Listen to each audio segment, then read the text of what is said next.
Bonjour et bienvenue dans mon podcast What's Your Green Plan.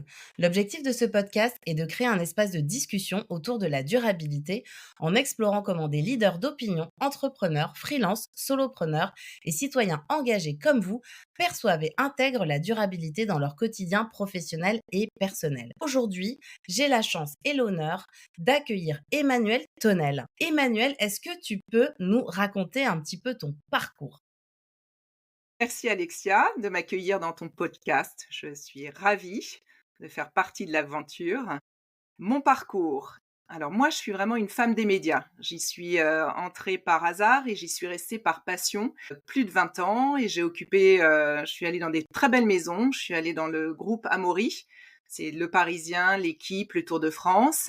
Et dans cette structure, j'ai travaillé surtout pour Le Parisien et son édition nationale aujourd'hui en France. Et j'étais à la direction commerciale, à la direction marketing. Donc j'ai vraiment occupé plusieurs postes et j'ai eu une affinité très très immédiate pour cet univers parce que les journalistes, c'est de l'actualité, c'est du show, c'est un produit qui est mort tous les soirs, donc ça demande une énorme réactivité. Et je me suis sentie très épanouie dans ce contexte-là. En plus, vous êtes vraiment au cœur du système de quelque chose. Vous avez une responsabilité par rapport à vos lecteurs. J'y suis restée, du coup, qu'est-ce que je pourrais ajouter? Oui, la direction commerciale, ça, j'avais des équipes à gérer, donc ça, c'est un premier point. J'ai toujours aimé l'humain par rapport à ça. J'ai développé énormément de partenariats, donc un partenariat dans les médias, c'est associer 2 marques et les faire rayonner au maximum.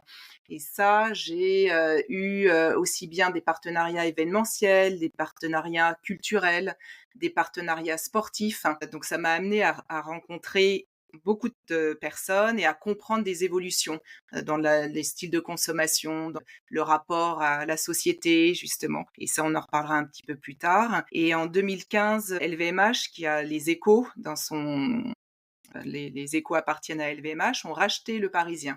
Et j'ai continué du coup dans cet univers. C'était assez différent puisque les Échos, c'est un journal économiste, là où Le Parisien est un journal plus généraliste.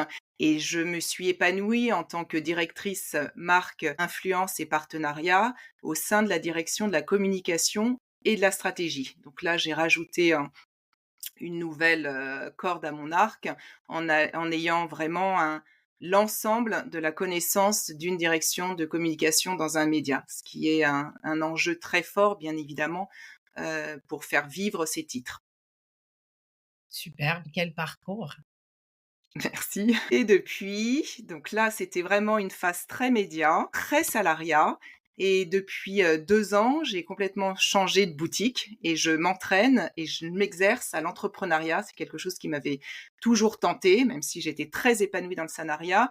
Mais vraiment, l'idée, c'est d'avoir réussi cette première phase dans le salariat et dorénavant de réussir cette phase dans l'entrepreneuriat. Et je découvre un monde tout à fait nouveau avec d'autres codes, d'autres rythmes, d'autres mécaniques.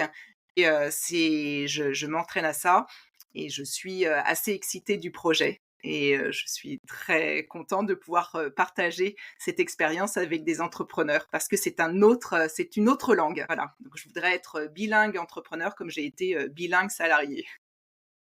Alors, je pense que tu le fais déjà très bien et justement, ton expérience, j'imagine nourrit tes activités aujourd'hui, hein. Tu es consultante, en communication responsable, en prise de parole, en stratégie de marque, en stratégie de partenariat. Moi, en fait, aujourd'hui, pourquoi je t'ai fait venir? C'est que je trouve que dans ta vision et dans ce que tu peux apporter dans tes accompagnements, tu es un vrai moteur de changement. Est-ce que tu pourrais, justement un petit peu, développer ça? Alors, le moteur de changement, oui, parce que finalement, dans ma première partie de carrière, j'ai vraiment eu à gérer des évolutions, aussi bien l'évolution des médias, hein, puisque le média a dû se confronter à la digitalisation de l'écrit, tout cet aspect-là. Donc ça, vraiment vécu des changements en profondeur.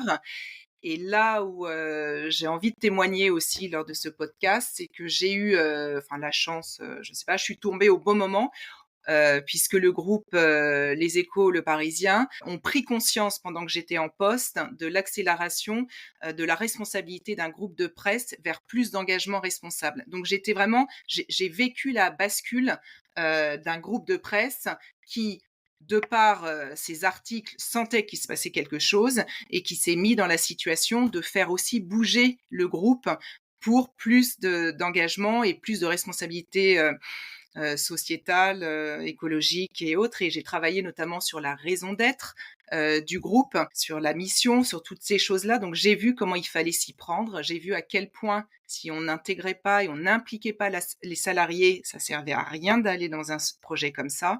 J'étais au contact de la directrice du développement durable et elle m'a vraiment appris, enfin en tout cas j'ai appris énormément d'elle, sur comment faire bouger un organisme et l'embarquer sur un projet de durabilité. Alors justement, c'est quoi ta définition de la durabilité avec toute cette expérience aujourd'hui? La définition, si je vais, presque une vision plus philosophique, je dirais que c'est le respect d'un temps défini, nécessaire, c'est une certaine pérennité, c'est la conscience de prendre soin. Voilà, et je dirais que c'est à l'opposé justement de tout ce qui est précipitation, tout ce qui est gâchis. Voilà, c'est ce temps-là, c'est cette prise de conscience, le prendre soin d'eux.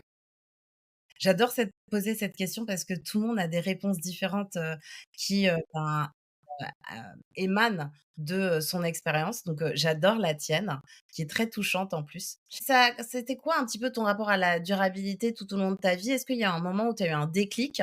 Aujourd'hui, c'est quelque chose vraiment, que tu portes? Tu accompagnes des gens autour de ça, surtout via, le côté un peu communication responsable. Est-ce que tu as toujours été proche de ça, que ce soit, hein, professionnellement ou personnellement? Je dirais que j'y suis venue, mais plus par justement le professionnel. Comme je te le disais, là, ce mouvement qu'on a initié et j'ai eu aussi, l'occasion de côtoyer des gens, qui étaient beaucoup plus en avance que moi sur ces sujets-là et à partir du moment où on a pris conscience de ce move, j'étais par exemple ambassadrice au sein du service, de la communication et de la stratégie, du développement de la RSE pour faire court et du coup, je me suis dit: «Mais c'est fou», et c'était un projet aussi d'équipe et j'ai trouvé ça fabuleux. Au niveau de mon service, au niveau des équipes, on s'est challengé très vite en disant: «Bah, comment un service com peut aussi contribuer à ce qu'il y ait une transition vers plus, d'engagement, vers plus de durabilité?» Et quand je te disais que j'étais, fan de monter des partenariats, c'est quelque chose qui m'animait. Très vite, je me suis dit: «Bah, tiens, sur le nombre», on faisait 200 partenariats à l'année, «sur le nombre de mes partenariats, est-ce qu'il y en a un, je peux faire pivoter et faire 20 de partenariats qui font vraiment sens?» Et l'idée, c'est de m'associer avec par exemple, je sais pas si tu connais, il s'appelle Jean-François Camilleri. C'est un producteur et distributeur de films et maintenant il produit des films à impact. Il a créé une boîte, c'est quelqu'un qui venait de Disney et il a créé Echo Studio et il ne faisait la production que de films à impact et du coup, on a monté des deals avec lui et j'étais hyper fière de me dire que je contribuais d'une manière ou d'une autre à promouvoir des films à impact. Et je me souviens on avait été partenaire d'un film qui s'appelait Demain est à nous et qui était sur l'éducation. Enfin, ouais, on avait l'impression de servir à quelque chose. Et c'est ce changement-là qui m'a fait monter en puissance et grandir et me nourrir sur ces sujets de responsabilité et d'engagement. On était partenaire aussi d'un événement qui existe toujours qui s'appelle Change Now. Et Change Now, c'est un salon qui a lieu au Grand Palais et qui rassemble les entrepreneurs, les investisseurs, les leaders de changement, les décideurs politiques et le grand public c'est le monde entier qui se réunit, c'est un gros salon avec un format inspirant et sur de l'action concrète. Et je suis allée sur ce salon-là, puisque nous étions partenaires, et j'ai eu l'opportunité de rencontrer, encore une fois, des startups. Je me souviens très bien d'une startup, enfin maintenant qui a bien grossi, que tu connais peut-être, qui s'appelle Plastic Odyssey avec Simon Bernard et eux, son projet, c'est de lutter contre la pollution plastique dans les océans. Bon, bah, d'avoir rencontré comme ça une personnalité aussi qui incarnait autant son projet, j'ai pris conscience de tout cela grâce à ma vie professionnelle. C'est vraiment ça qui m'a fait le switch. On a monté un événement qui s'appelait le festival, Paris Paradis et le claim, c'était construire ensemble et joyeusement la ville de demain. Et là encore, dans cet atelier, enfin, c'est 3 jours de festival, mais on faisait aussi des ateliers sur, comment, aider le Parisien à vivre, plus au green, enfin, mettre plus de green dans sa ville. Voilà, au fur et à mesure que j'avançais, parce que mon boulot m'obligeait, ça m'a fait prendre conscience que le changement était possible, que le changement était positif, parce que encore une fois, tu embarquais un collectif pour des choses meilleures, quoi. Enfin, c'est un petit peu, peut-être un peu biblique, mais il y avait un peu ce sentiment-là de faire du bien. Donc c'est comme ça que le changement et la prise de conscience est venue. Et c'est ce que, aujourd'hui j'applique, dans mon quotidien puisque maintenant je suis, voilà, comme j'ai créé ma structure, c'est moi qui décide et c'est moi enfin voilà, qui donne le temps de ce et qui poursuit cet engagement-là, C'est cette beau. responsabilité-là. Je trouve que en fait, maintenant ça fait partie de ton ADN et c'est beau de t'entendre, comme ça parce qu'on sent que c'est un sujet qui t'anime et donc justement, c'est quoi les valeurs, aujourd'hui qui te guident dans une croissance durable? Les valeurs, je dirais que elles sont la responsabilité. Je suis quelqu'un de responsable et pour moi, c'est vraiment la valeur, 1re. Le sens aussi du partage, c'est ce que je disais, le partage, et l'engagement et l'action juste, si on peut parler de valeurs comme ça.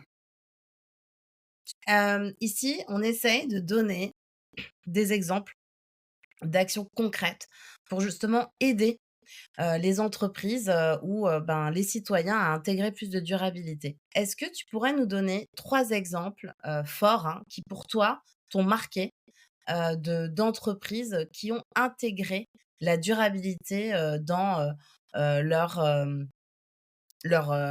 croissance en fait et qui ont été vraiment des game changers? Alors je pense à une entreprise chez qui, j'ai fait une mission là dernièrement, je suis en mission. Je fais de la strate de com chez eux. Alors elle est pas connue, mais je peux la citer. Elle s'appelle Auteur Libre et je suis très admirative de la façon dont ils procèdent. C'est une entreprise qui aide à, l'aménagement, elle aide les entreprises, pour l'aménagement de l'espace de travail et on sait à quel point aujourd'hui il y a vraiment toute une, réflexion autour de la consommation des lieux de travail et là, pour moi, c'est un engagement durable aussi, que les gens se sentent bien, pourquoi ils reviennent, la fracture avec, le temps de chez soi sous la forme du télétravail et puis aussi, pourquoi qu'est-ce qui fait sens? Pourquoi tu retournes dans ton entreprise et ben cette entreprise-là, qui fait de l'aménagement d'espaces de travail, sur, beaucoup de très jolies boîtes, a très vite intégré, cette notion d'engagement responsable. Ce que j'aime et ce que j'aimerais recommander à ceux qui sont dans ces projets-là, c'est qu'ils sont impeccables en interne. C'est-à-dire que cette entreprise, c'est un zéro faute sur quand on veut vérifier si des boîtes sont vraiment dans ce process d'engagement responsable, eux, ils ont tout bon. Et du coup, quand ils en parlent à leurs clients, ils sont complètement alignés. Ça, c'est un warning que je donne parce que parfois il y a l'ambition et on en parle à l'extérieur, mais l'entreprise n'a pas encore fait le ménage chez elle. Et ça, c'est un conseil que je donnerais. C'est pas la peine de se précipiter et d'aller communiquer. Pour le coup, moi qui suis une femme de communication, si on n'est pas certaine que chez soi, on a fait ce qu'il fallait pour être même force d'exemple. Donc, je donnerais cet exemple-là. Super. Donc pour toi, c'est vraiment un prérequis de, s'occuper déjà de, ben, chez soi, comment ça se passe, avant même, de construire un discours pour aller vers l'extérieur. Ouais, ouais, je pense et puis même ça nous sert d'exemple parce que de toute manière, on est confronté à voilà, comment réussir, comment se mettre, en ordre de bataille et si on a compris le fonctionnement, on pourra d'autant plus, l'expliquer à l'extérieur. Et ça, je OK. parle pour des boîtes, qui ont les mains. Après, dans des grands groupes, c'est encore d'autres, façons de faire et les grands groupes, pour moi, c'est où est-ce que tu mets, la structure, où est-ce que tu mets la direction, de l'engagement responsable? Si la pour moi, la présidence n'est pas résolu à porter ce changement-là, ça sera difficile après à ce que ça se diffuse dans les équipes. Il y a vraiment différents leviers à activer pour que le projet prenne et que les équipes soient, derrière le projet et se l'approprient. C'est vraiment cette notion d'appropriation qui est importante et si je reprends mon cas là, quand je te disais que j'étais ambassadrice, de l'engagement responsable au sein de ma direction. Du coup, il y avait d'autres ambassadeurs, ça peut être un tips aussi, il y a de trouver des ambassadeurs pour chaque service que tu réunis une fois par mois, par exemple, et qui prennent ce projet-là. C'est comme un développement d'un club un petit peu. C'est ce côté, aller chercher les atouts, vous les mettez ensemble, ils brainstorment, ils se mettent des engagements et ensuite ils diffusent la communication autour d'eux et ils agrègent d'autres compétences, d'autres gens qui ont envie de rejoindre l'aventure. Il faut vraiment y aller par strates. Et si t'es pas, enfin, faut vraiment intégrer tout le monde. Enfin, il faut, voilà, ça s'impose pas. Il faut de la pédagogie, du temps, pas être donneur de leçons par rapport à ça. Et c'est comme ça que ça fonctionne. Super. Et donc, le premier pas pour toi, si tu donnais un conseil à une entreprise sur le premier pas pour aller vers, plus de durabilité, c'est quoi? Enfin, on utilise la phrase, la politique des petits pas, ça c'est quelque chose, enfin, on peut avoir une vision très ambitieuse, mais après faut le premier pas, ça serait vraiment de se connaître soi. Qu'est-ce qui motive? Quelles sont les passions, les raisons? Qu'est-ce que l'entreprise, qu'est-ce qui fait que l'entreprise est différente d'une autre entreprise? Bien se connaître et savoir justement quelles sont ses forces pour pouvoir s'appuyer et ensuite développer, un projet de plus de durabilité enfin dans son économie. Super. Et donc toi, comment tu fais? C'est quoi ta recette là pour accompagner ces entreprises, par rapport à toutes tes compétences, aujourd'hui que tu peux mettre, à leur service? Bah, déjà, je me suis formée, ça c'est important aussi d'ailleurs, ça c'est essentiel pour moi la formation. Puisque je venais de l'univers de la communication, je me suis vraiment posé la question: «Comment ce secteur-là, peut nourrir une réflexion sur plus de durabilité?» La communication responsable, enfin voilà, j'ai fait vraiment ce switch-là quand j'ai démarré, dans ces univers-là, on parlait pas de communication responsable et ce que je disais d'ailleurs, je donne des cours de communication responsable dans une école auprès d'étudiants que je sentais un peu, effrayés en disant: «Madame, on ne trouvera pas de boulot, la communication c'est un peu bouché» et cetera et je leur disais: «Mais au contraire, la communication aujourd'hui a une responsabilité, un pouvoir énorme dès lors qu'elle intègre le responsable dans sa communication. Et dans mon déploiement aujourd'hui, la communication touche, c'est tous les canaux, hein, qui sont touchés aujourd'hui. Il y a de la communication partout, encore plus aujourd'hui qu'hier et du coup là, j'ai ce devoir, de mettre et d'imprégner de la communication responsable dans le lien que j'ai avec, mes partenaires, dans le lien que j'ai avec, mes entreprises, avec qui, mes clients, dans le lien que j'ai avec, le réseau que je cultive. Voilà, je prends à mon compte cette communication responsable. Super, hyper intéressant. On mesure selon toi, ben, l'impact de toutes ces actions qu'on essaye de mettre en place pour aller vers, ce chemin de durabilité? Alors pour le coup, si je parle juste de mon cas aujourd'hui, pour l'instant mes KPI sont un peu, enfin plus compliqués à mettre en place.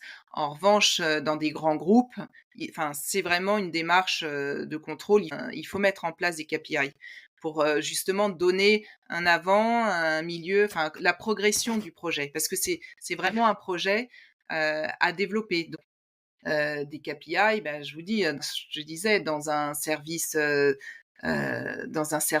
commercial, c'est vraiment, voir les fournisseurs, regarder ta base. Moi, je vois, on utilisait enfin, aujourd'hui, enfin, cela dit, moi, mes KPI à moi, si je les utilise, c'est que j'essaye de ne travailler finalement qu'avec des entreprises, qui sont dans cette démarche-là. Je m'offre le luxe d'essayer d'être sélectif. Alors, est-ce qu'on parle de KPI par rapport à ça? Je ne sais pas si c'est vraiment le bon terme, mais en tout cas, c'est le KPI que je me suis, que je veille à surveiller en fin d'année.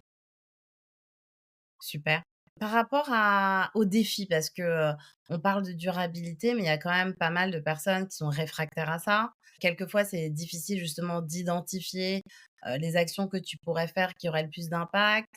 Quelquefois, on a envie, mais on se dit: «Est-ce que c'est vraiment possible?» Hem, Comment tu vois les choses, toi? Comment on fait pour justement, dépasser, surmonter ces défis? Alors je ne sais pas si je réponds à ta question, mais si je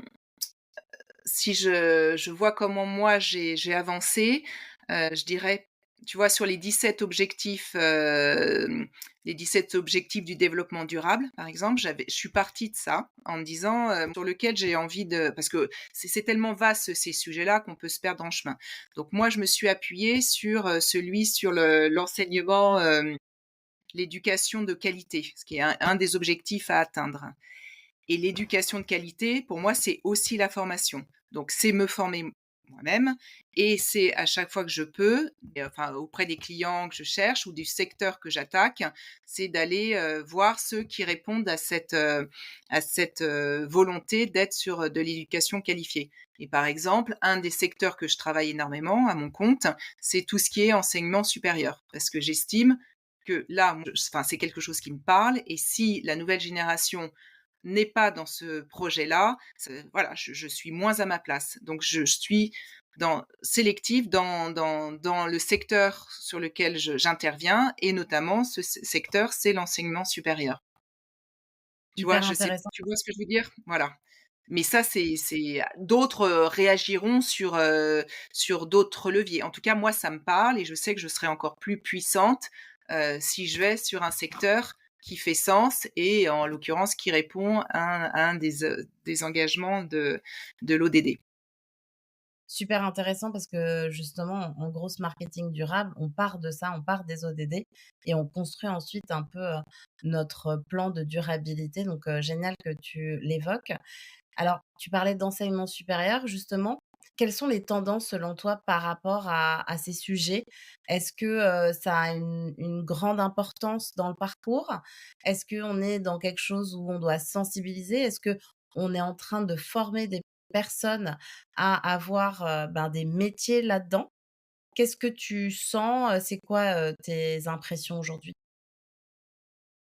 Pour moi, oui, oui, c'est vraiment entre guillemets «une nouvelle matière», ça c'est sûr. Quand je te dis que tu vois, je donne des cours de communication responsable, il y a quelques années, enfin, j'en avais jamais entendu parler et là, c'était, à la fois des U1 et des M2. Ça y est, il y a toute une nouvelle génération qui cherche à avoir des outils et d'ailleurs, c'est ce que je leur dis: «Si vous n'êtes pas aujourd'hui outillés en communication responsable, vous serez beaucoup moins, séduisante pour des entreprises. Parce que là, pour le coup, c'est de la technique, c'est de la vigilance. Enfin, il y a tout un dans la communication responsable, il y a vraiment des do et des don't et si tu les connais pas, tu mets en danger, ton entreprise. Donc pour moi, oui, il y a eu vraiment une prise de conscience. Je voyais des écoles de management, tous les cas pratiques sont autour de l'engagement, c'est que des cas, autour de l'engagement responsable.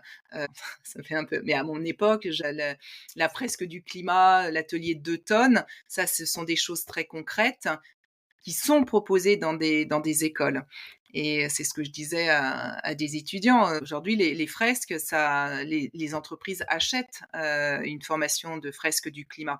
Bah, là, les étudiants et ça vient à eux, sans qu'ils l'aient demandé et je leur dis que c'est une vraie richesse. Donc il y a vraiment des choses qui ont bougé. Oui, oui, tout à fait. Il y a, il y a une prise de conscience, au niveau de l'enseignement, mais pas que l'enseignement, supérieur d'ailleurs, hein. Je vois dans les écoles, moi une de mes filles, elle est éco-responsable, elle est en sixième et voilà, il y a des délégués de classe et il y a des éco-responsables. Donc c'est tout un non, c'est très positif, il y a plein de choses qui se sont mises en place. C'est génial cette idée, donner, la place à, une personne qui est éco-responsable dans une classe. Moi, j'adore J'adore. et je pense que Ouais, c'est aussi pour ça que, en fait, le changement, on va le voir parce qu'il faut transmettre, les bonnes valeurs et les bons positionnements à nos enfants.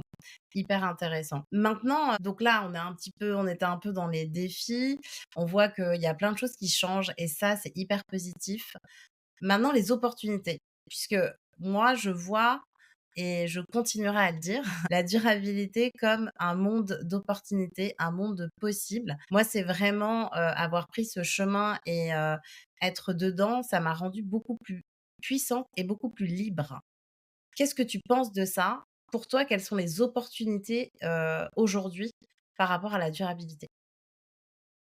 Ah bah, pour moi, c'est un champ infini. Enfin, c'est vraiment une nouvelle, c'est une nouvelle vo façon de voir le monde et de comprendre le monde. Oui, tout est opportunité. Enfin, tu vois, ce que je suis en train de développer, quelque part, c'est beaucoup plus facile, parce que enfin, oui, il y a plein de métiers qui se réinventent. Enfin, la communication, encore une fois, c'est l'exemple, enfin, c'est excellent, quoi. Je faisais de la communication, je faisais du marketing. Aujourd'hui, voilà, je peux faire du growth marketing responsable et je peux faire de la communication responsable. Donc pour moi, c'est un appel d'air. Et puis en plus, c'est pas une histoire de storytelling ou quoi, mais ça s'appuie sur des choses qui sont tellement plus réelles et qui font tellement plus sens qu'on va beaucoup plus loin. Enfin, on a envie d'être beaucoup plus motivante et de motiver plus fortement. Ouais, oui, c'est beaucoup plus large. Enfin, pour moi, c'est un nouveau terrain de jeu. Et je suis globalement, je suis d'un naturel optimiste, hein. Donc, pour moi, tout ça et on est au milieu de quelque chose, donc ça va aboutir, enfin, on va s'en sortir. L'humain s'en est toujours sorti. Peut-être qu'on est dans le dur aujourd'hui, mais je vois ça comme une chance. Et voilà, c'est des nouveaux talents, c'est des nouvelles ressources, c'est des nouvelles façons de faire. Alors c'est sûr que dans des grands groupes, enfin je vois encore il y a quelques années quand on est arrivé avec ces sujets-là, bah, c'est sûr que voilà, ça nécessite une remise en question, un mouvement, mais c'est que pour se réinventer. Donc c'est très encourageant. Super. Alors, par rapport à la communication responsable, pour toi, c'est quoi? Quels sont les piliers? Les piliers de la communication responsable, bah, ils sont à tout niveau, hein. Ils sont aussi bien sur l'écrit, sur l'image, sur le digital. Enfin, c'est une vigilance de toute action, de communication. Toi, tu penses que ton activité aujourd'hui, elle peut influencer positivement, ben, ton environnement, que ce soit à une échelle locale ou globale? Bah, forcément, puisque encore une fois, comme j'ai par exemple, en allant chercher, le secteur, de l'enseignement supérieur, quand j'ai, entre guillemets, quand je suis sur scène devant des étudiants, et que je leur raconte, d'où je viens, et ce vers quoi je vais et en même temps quand je leur donne des outils, j'estime que j'agis à mon niveau, ouais, tout à fait. Oui, je leur demande d'être, plus responsables, d'être ambassadeurs. Enfin, je leur dis qu'on a oui, on peut être en mission, tout à fait. Est-ce que tu peux nous partager une mini boîte à outils? Ah non, non, non, j'ai tout dit, pas de boîte à outils. Je Il faudra venir sur mon sur mon site. Je donne des boîtes à outils. Ça marche. Bon, toi, par rapport à ton expérience, comment, selon toi, on réussit à rester aligné, en fait, avec, aujourd'hui, ben, les besoins de la société, les besoins de la planète, de l'environnement, par rapport à la durabilité? Parce que, tu vois, tu peux avoir, ben, un mouvement, essayer de changer les choses, ouais, d'être dans la conduite du changement, sauf que, bah, quelquefois, tu peux te perdre. Tu vois, cette histoire de réussir à garder le cap, à rester aligné, comment on fait? Bon, alors déjà, faut pas être dans la culpabilité. Je pense que là-dessus, faut se détendre. On fait chacun, selon ses moyens, aussi bien l'individu que l'entreprise. Il faut se mettre en marche et après, il y en a qui vont courir, il y en a qui vont marcher en groupe, il y en a enfin, selon, la culture de l'entreprise, selon le secteur d'activité dans lequel on est, et il faut célébrer ses victoires. Hyper intéressant. Moi, je suis, beaucoup sur, célébrer ses victoires et surtout les petites, parce que souvent on l'oublie et on est, trop sur attendre, les grosses milestones, tu vois? Et ça, c'est dommage parce que c'est pas assez encourageant dans un chemin qui reste long puisqu'on est sur de la durabilité, donc on est long-termiste et donc en fait, on fait des petits pas. Donc si tu célèbres pas tes petits pas, je pense que tu vas être frustré. Donc c'est hyper, hyper intéressant, l'exemple que tu viens de donner, et très représentatif de ce qui se passe aujourd'hui. Tant mieux si tu prends. Mais oui! que, tu as eu dernièrement, un exemple d'action, que tu as trouvé hyper intéressante, justement pour aller, dans ce sens-là autour de toi, dans ton réseau, dans les clients que tu peux accompagner, où tu te dis: «Et ça, waouh, c'est hyper intéressant, on devrait le dupliquer». Vas-y, poursuis un peu. Attends, qu'est-ce qu'il te faudrait? Hem, Qu'est-ce qui m'a marqué? Bah, enfin après, encore une fois, hein, bah, si je reprends là, une école de management, parce que pour le coup, pour avoir quitté, l'enseignement il y a longtemps et y être retournée, quand je vois maintenant la manière dont ils ont armé les étudiants, tout ce qu'ils ont pu leur mettre à disposition, j'ai été, ouais, non, j'ai été, profondément, bluffée. Même, au niveau du réseau, de leurs anciens étudiants, la gestion des clubs, enfin, voilà, ils réunissent des clubs autour de des thématiques, communes et voilà, il y a dans chaque école, je m'aperçois qu'il existe des clubs, sur l'engagement responsable, la RSE. Ça, avant, ça n'existait pas du tout. Donc ça veut dire que dans un même club sont réunis, des étudiants, des jeunes diplômés, des salariés en poste, des gens en transition, et tout ce monde-là se réunit pour, réfléchir et mettre en place des actions et je trouve ça hyper moderne et après ils vont pitcher dans les écoles, pour, ouais, diffuser leur savoir auprès des étudiants en cours. Je m'aperçois qu'il y a toute une chaîne très vertueuse, sur ces sujets-là. Et c'est ass ouais, ouais et moi je suis admirative de ça. Dans des cabinets de coaching, à chaque fois et on parle beaucoup plus de RSE. Enfin dans chaque pan de la société, ces sujets-là sont dorénavant abordés et très présents. Il y a aussi tout un monde des associations, du bénévolat donc ouais, moi qui rencontre énormément de monde, plus personne ne passe à côté donc c'est un projet, d'une grande ren ampleur quoi et qui unit, les gens entre eux donc c'est très ouais, c'est très positif, hein. Alors toi, justement, qui coach des personnes, qu'est-ce qui est le plus difficile à faire passer et qu'est-ce qui est le plus facile? Alors le plus difficile, ça dépend encore des gens que je rencontre parce que, bon, tu en as encore qui sont réticents au changement. Enfin, dès qu'on bouge un peu, ça peut faire peur. Donc ça, c'est les freins, auxquels je suis confrontée. Après, au niveau des réussites, c'est les gens qui très vite te dépassent et vont plus loin et sont beaucoup plus investis dans ces projets-là, changent, voilà, je sais pas, une boîte qui se met, voilà, qui va chercher le label Bicorp, très rapidement. Tous ces mouvements-là, ouais, de formation des gens. Moi, je vois des gens, j'ouvre la porte un peu avec eux et ils vont beaucoup plus loin dans la formation. Ils vont prendre un master, sur ces problématiques-là. Donc c'est source, ouais, de beaucoup de satisfaction aussi. Et toi, tu y crois au label? Alors pour l'instant, enfin moi je ma structure n'est pas, je suis pas encore labellisée donc j'attends j'aime bien tester pour ensuite pouvoir témoigner. Après c'est quand même réassurant, je me dis que les gens qui sont derrière ces labels-là, ils ont forcément, sans doute mâché le travail. Oui, ça c'est toujours une garantie supplémentaire. Donc ça a un côté, rassurant. Après je l'ai pas, je peux pas, aller plus loin parce que je l'ai pas, voilà, je me suis pas mis encore dans ces labels-là. Mais je suis plutôt, oui, c'est plutôt mieux que moins bien, quoi. Super. Et justement, tu parlais de, bah, ton expérience dans les médias. Aujourd'hui, en 2024, les médias, ça va comment? Qu'est-ce qui se passe? Comment, ils ont, opéré justement, leur transition? Parce que j'imagine que, ça a été mutation, transformation. Il y a eu beaucoup de sions dans ce secteur d'activité que maintenant tu Ouais, dois suivre. Mais voilà, aujourd'hui, les médias, comment ça se passe? ils ont tous eu, ouais, c'est une révolution, hein. Ce qu'ils ont eu à absorber en si peu de temps, mais bon, pas que les médias, hein, toutes les enfin, les entreprises, on est vraiment au milieu, en changement d'ère, donc tout le monde s'est remis en question et les médias ont aussi accompagné cette lame de fond, ce changement. Donc on peut leur reconnaître, ça et ils se sont changés, enfin, ils se sont transformés de l'intérieur, enfin en tout cas des médias que j'ai pu côtoyer. Moi, j'ai vraiment je peux témoigner, j'ai vu cette mue-là, et qui a été faite, sérieusement.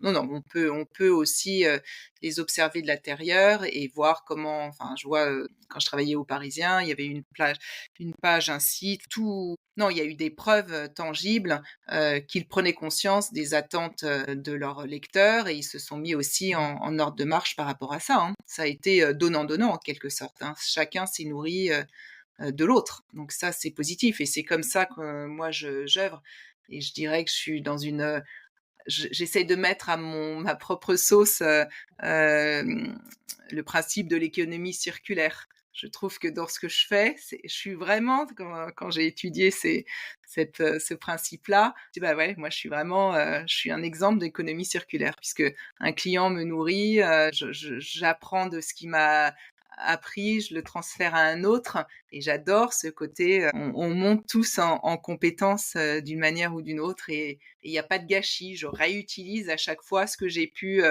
obtenir ou recueillir d'un client et je l'amène et je le reformate, chez un autre. Je suis vraiment, voilà, je suis plus à l'ancienne, en économie, je suis vraiment dans l'économie circulaire.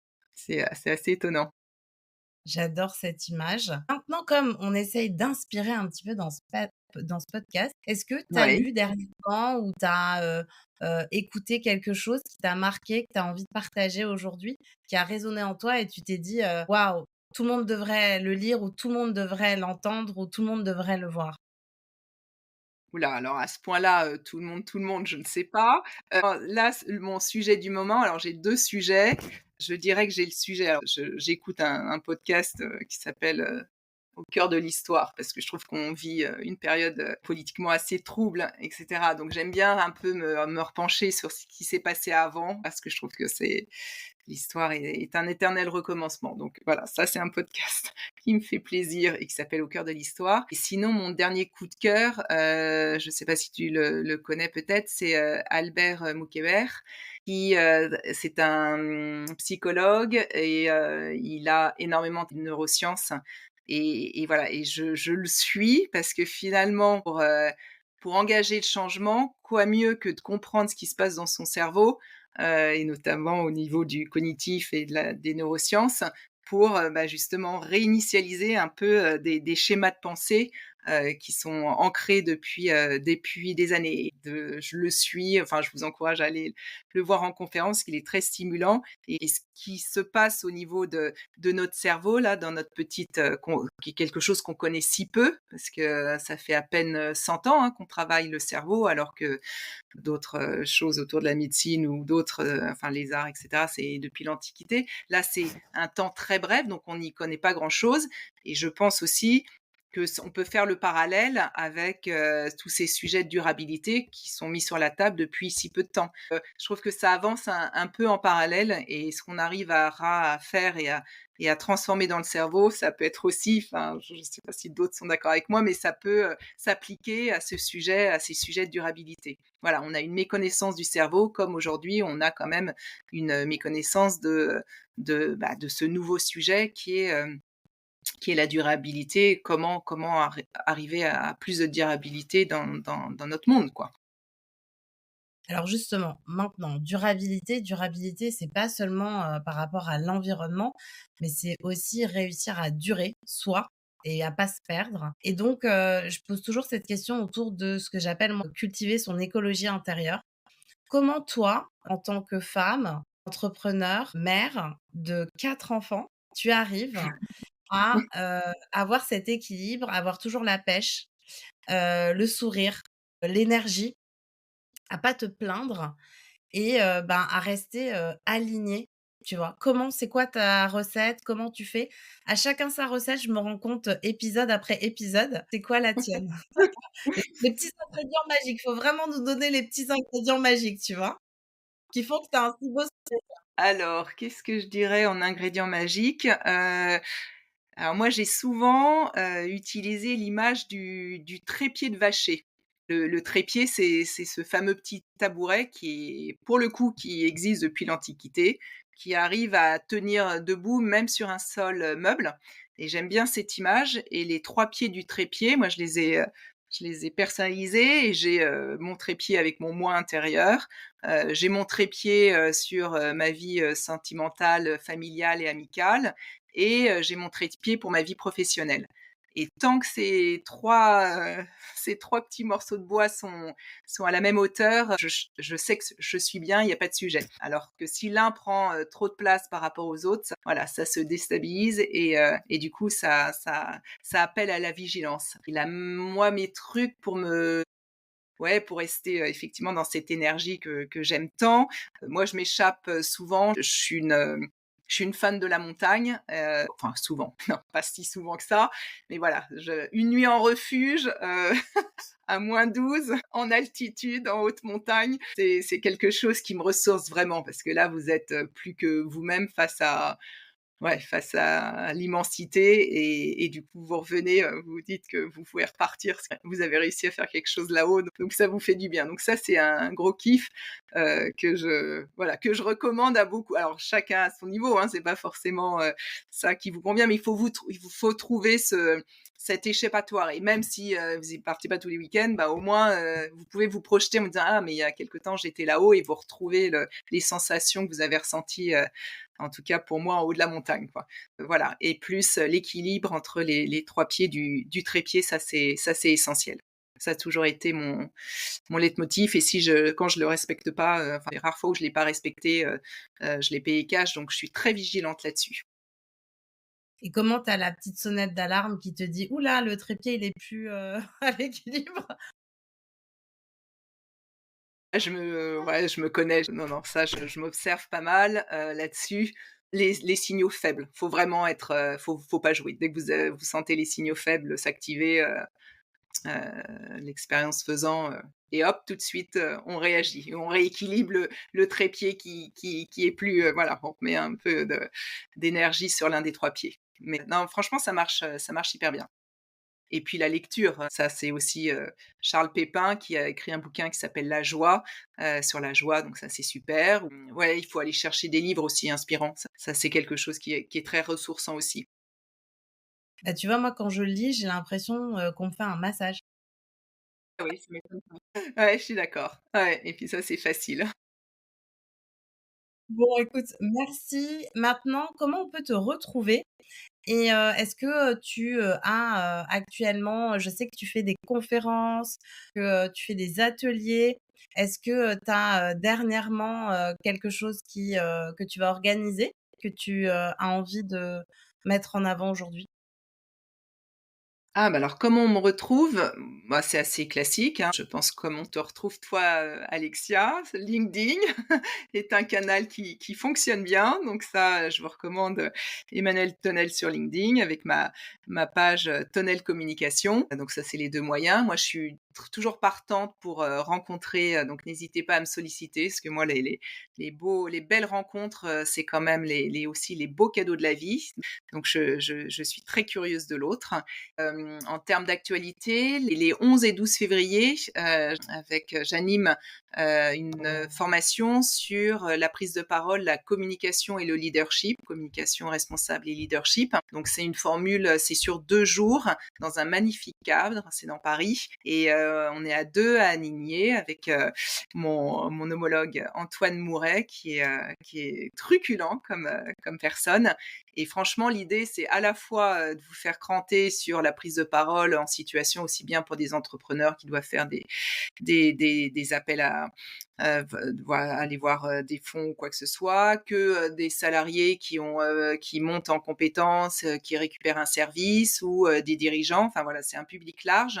Mais en tout cas, l'idée, c'est de leur donner des techniques pour s'améliorer et aussi de revenir, booster. C'est vraiment 2 jours où on prend soin des autres, hein. Quand je disais que la durabilité, c'est prendre soin, bah, ça se retrouve aussi dans ce que je propose. Donc ça, c'est du court terme et du factuel. Et sinon, je fais en effet, j'accompagne, des entreprises sur la stratégie de com. Donc c'est plutôt sur des ETI qui, n'ont pas, de direction de com et qui veulent se frotter à l'exercice. Donc je les rassure, ça va bien se passer et je les accompagne avec plaisir. Et sinon, tout ce qui est accompagnement aussi, plus de coaching, sur, du mentorat, du média training, ces choses-là. Enfin voilà, tout ce qui peut faire progresser l'individu, ça m'intéresse et tout ce qui peut aussi faire progresser un collectif, et des entreprises de moyenne taille, Je suis toujours partante parce que j'ai beaucoup connu les grosses boîtes et mettre mon savoir-faire, au profit des boîtes de taille, moyenne, c'est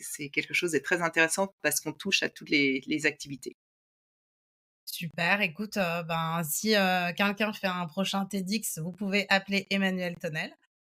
Elle sera là pour Exactement. vous Ah coacher. oui, ça j'adore. Je pense que vous serez hyper impactant. Je vous la conseille en tout cas. Merci d'être venu, d'avoir accepté mon invitation. J'ai passé un super moment avec toi. Je n'avais aucun doute sur la qualité de ce que tu allais apporter par rapport, ben, à ton expérience et aujourd'hui, hein, à ce que tu fais. Je te vois moi sur le terrain et encore une fois, hein, tu es un vrai moteur de changement. Merci d'être là, merci d'aider toutes ces personnes à aller dans le bon sens et à communiquer les bonnes valeurs pour rester alignées. Voilà. Bah, merci beaucoup Alexia et j'espère que ce podcast, vous intéressera. À bientôt.